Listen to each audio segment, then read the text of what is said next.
ஒரு சின்ன உதாரணத்தோட ஆரம்பிக்கிறேன்.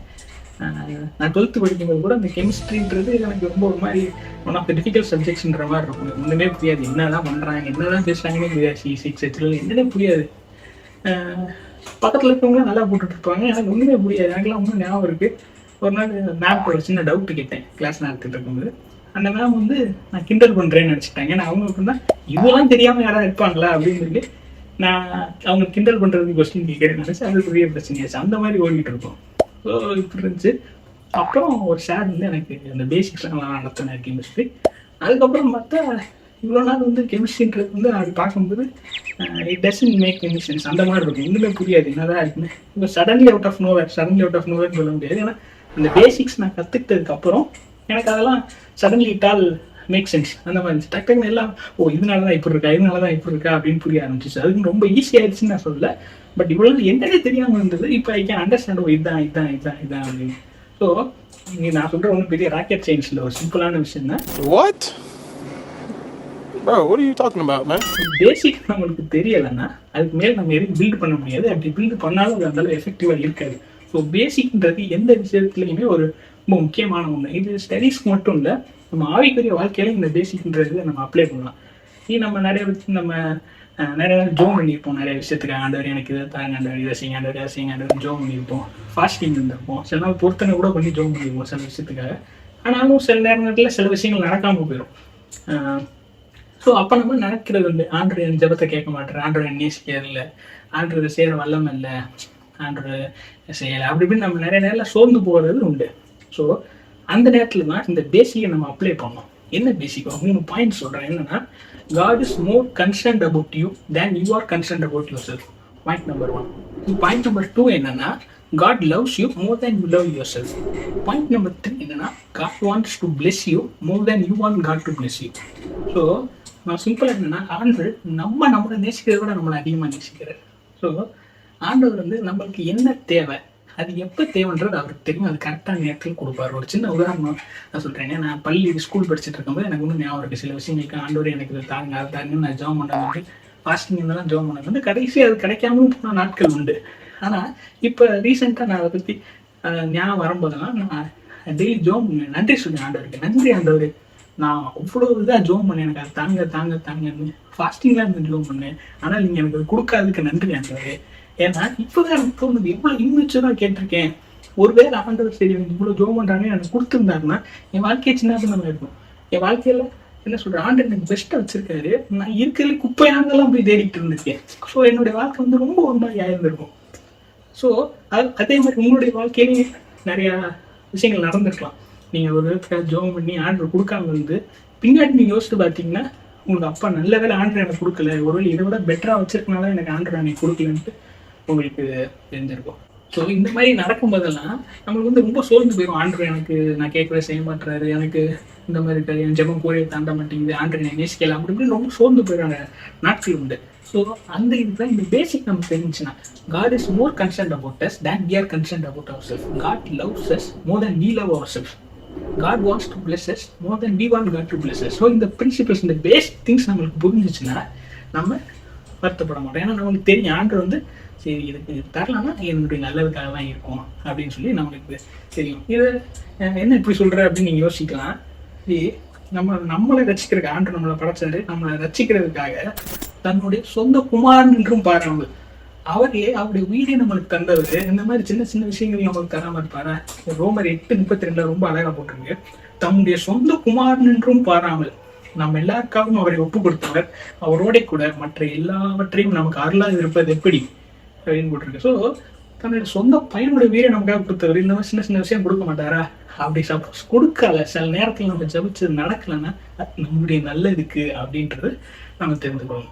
இது மட்டும் இல்லை, இன்னும் நிறைய வசனங்கள் இதை குறிக்கும். நம்ம மத்தேயு 7ஆம் அதிகாரம் 9-11 அதிகாரம் வரைக்கும் வாசிட்டு பார்த்தோம்னா நமக்கு தெரியும். ஒரு அப்பா வந்து பையன் வந்து ஒரு அப்பாட்ட வந்து எனக்கு ஃபர்ஸ்ட் இது பிரெட்டு கொடுங்கன்னு கேட்டால் யாராவது கல்லை தூக்கி கொடுப்பாங்களா? மீன் கொடுங்கன்னு கேட்டால் பாம்பு தூக்கி கொடுப்பாங்களா? பூமியில உள்ளது அது நல்லா போட்டிருக்கோம். உங்கள் பிள்ளைகளுக்கு நல்ல ஈவுகளை கொடுக்க அறிந்திருக்க போது பரலோகத்தில் இருக்கிற உங்கள் பிதா தம்மிடத்தில் வேண்டிக் கொள்கிறவர்களுக்கு நன்மையானவைகளை கொடுப்பது அதிக நிச்சயம் அல்லவா?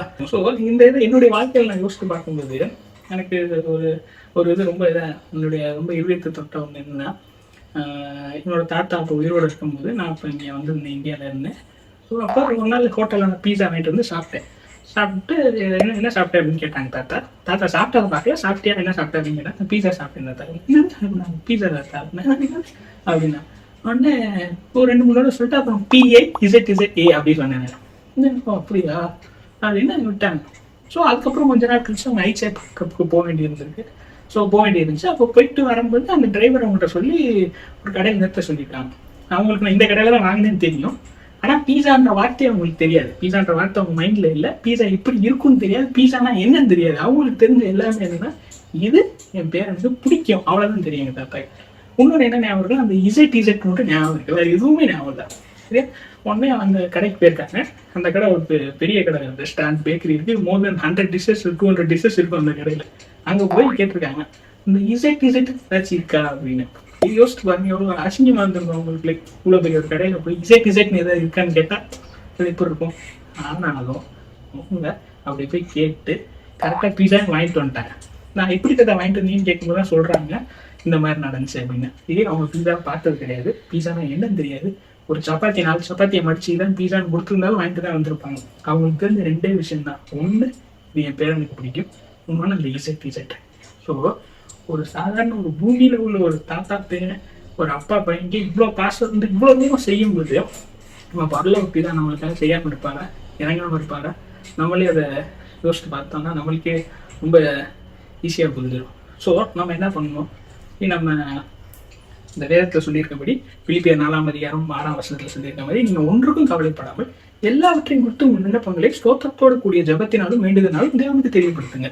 இது நம்ம இது அடிக்கடி இந்த சேமன் கேட்டிருப்போம். நம்ம ரொம்ப காமனாக நம்ம சர்ச்சில் கேட்குறவங்க ஆண்டவர் வந்து நம்ம ஜபத்துக்கு 3 விதத்தில் பதிலளிக்கலாம், எஸ், நோ, வெயிட் அப்படின்னு சொல்லி. ஸோ நம்ம என்ன தெரிஞ்சுக்கணும்னா நம்மளுடைய வேலை என்ன, ஒன்றுக்கும் கவலைப்படாமல் எல்லாவற்றையும் நம்மளுடைய விண்ணப்பங்களை எல்லாத்தோட ஸ்தோத்திரத்தோடு கூடிய ஜபத்தினாலும் வேண்டியதுனால ஆண்டவர்கிட்ட தெரியப்படுத்துறது நம்மளுடைய வேலை. சரியா? தெரியப்படுத்திட்டு அதில் எஸ்ஸாக இருக்கலாம் ஆன்சர், நோவாக இருக்கலாம், வெயிட்டாக இருக்கலாம், அது நம்மளுக்கு தேவையில்லை.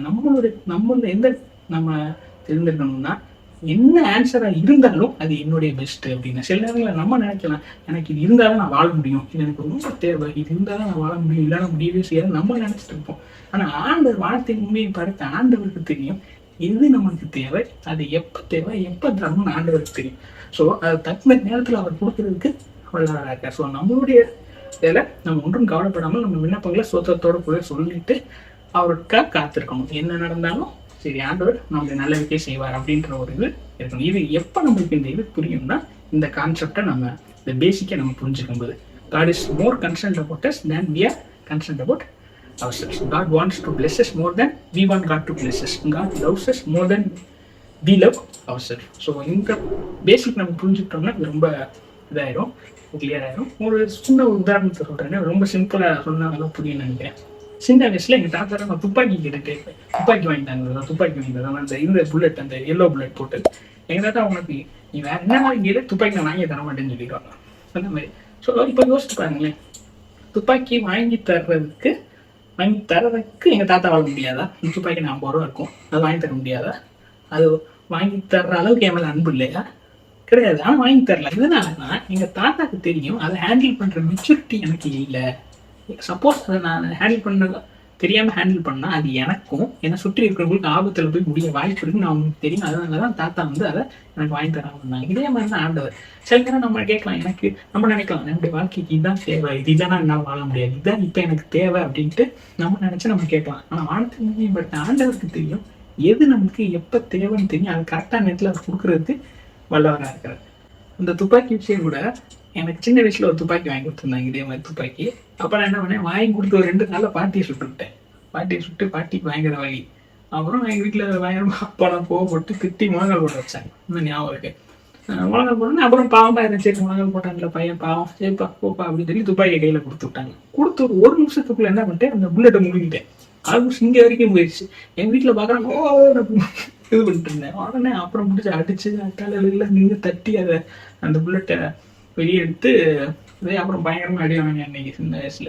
ஸோ அப்போ அவங்களுக்கு தெரியும் ஏன்னா தாத்தாக்கு தெரியும் இவன்கிட்ட கொடுத்தோம்னா எனக்கு ஹேண்டில் பண்ண தெரியாது, அதனால அவனுக்கும் மற்றவங்களுக்கு ஆபத்தாயிரும், அதனால தான் நீங்கள் தாத்தா கொடுக்கல. இதே போல ஆண்டவர். ஸோ நம்ம என்ன பண்ணணும்? இப்போ நம்ம வேதத்தில் சொல்லி இருக்கிறபடி நம்மளுடைய ஒன்றையும் குறித்து நம்ம என்ன பண்ணக்கூடாது? கவலைப்படக்கூடாது. இது ஒன்றுக்கும் கவலைப்படாமல் எல்லாவற்றையும் குறித்து உங்கள் விண்ணப்பங்களை ஸ்தோத்திரத்தோடு கூடிய ஜபத்தினாலும் வேண்டுதலினாலும் தேவனுக்கு தெரியப்படுத்தணும்.